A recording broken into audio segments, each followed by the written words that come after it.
বাংলাদেশের যে 12 কোটি এবার ভোটার আছে তাদের যে অব্যক্ত কথাগুলো আছে সেগুলো বলার জন্য এসেছি।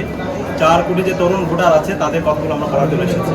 ইতিমধ্যে আপনারা দেখতে পেয়েছেন এই নির্বাচন উপলক্ষে সারা দেশে একটা আমেজ তৈরি হয়েছে, একটা উৎসবমুখর পরিবেশে সবাই নির্বাচনের জন্য অপেক্ষা করছে। 12 তারিখ তাদের পছন্দের প্রার্থীকে ভোট দেবে, ভোট দিয়ে বাংলাদেশের যে গণতান্ত্রিক ধারা সেটাকে আরও সুসংহত করবে।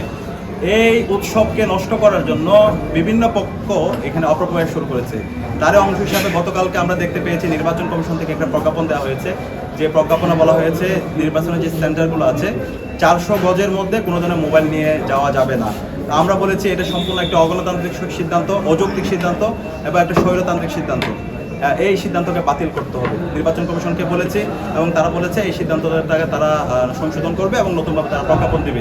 পাঞ্জাবের জগতে একটি বিশ্বস্ত নাম শাবাব এথনিক ওয়্যার। এবং একই সাথে আপনারা জানেন আমাদের প্রতিটি ক্যাম্পাসে বিএনসিসির ফোর্স আছে যারা খুবই প্রশিক্ষিত।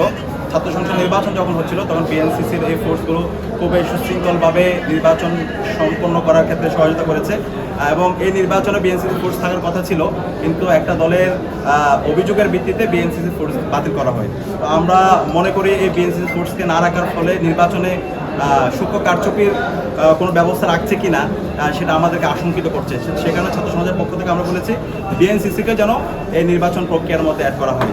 একই সাথে আমরা দেখতে পাচ্ছি আমাদের সারা দেশব্যাপী যে প্রার্থীরা আছে বিভিন্ন জায়গায় প্রার্থীদের উপর হামলা হচ্ছে, হুমকি তুমকি দেওয়া হচ্ছে।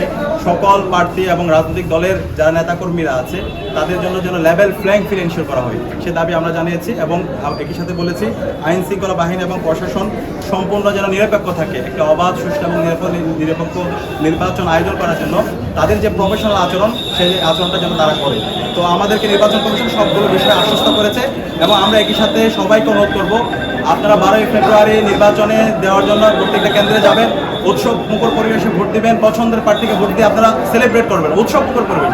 গত 16 বছরে তো আমরা ভোট দিতে পারিনি, তো এখনও বিভিন্ন অপপ্রয়াস করা হচ্ছে যেন ভোটাররা যেন ভোট কেন্দ্রে না যায়, একটা ভীতিকর পরিস্থিতি তৈরি করার চেষ্টা করা হচ্ছে। সুতরাং আমরা যারা তরুণরা আছি এবং বাংলাদেশের সকল ভোটাররা আমরা যেন উৎসব মুখর পরিবেশে প্রতিটি কেন্দ্রে যাই, প্রতিটি কেন্দ্র পাহারা দিই, এবং এই ভোট দেওয়ার পরে যেন আমরা উৎসব মুখর পরিবেশে আমরা যেন একটা উৎসব তৈরি করি।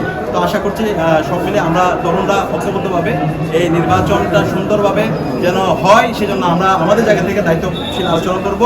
এবং একই সাথে এটাও বলতে চাই কোনো রাজনৈতিক দল অথবা কোনো শক্তি এই নির্বাচনকে যদি বিভিন্নভাবে তারা যদি বানচাল করার চেষ্টা করে, কারচুপির চেষ্টা করে, অথবা কাউকে পেছন দিক দিয়ে ক্ষমতায় নিয়ে আসার চেষ্টা করে, তাহলে আমরা জুলাইয়ের প্রজন্ম বেঁচে থাকতে আমরা তা হতে দিব না।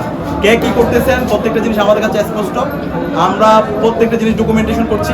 যারা এই নির্বাচন এবং বাংলাদেশের গণতান্ত্রিক ধারা বন্ধ করার জন্য এবং এটাকে বিতর্কিত করার জন্য কাজ করতেছেন তাদের সবাইকে আমরা এই বাংলাদেশের বিচার আওতায় নিয়ে আসবো।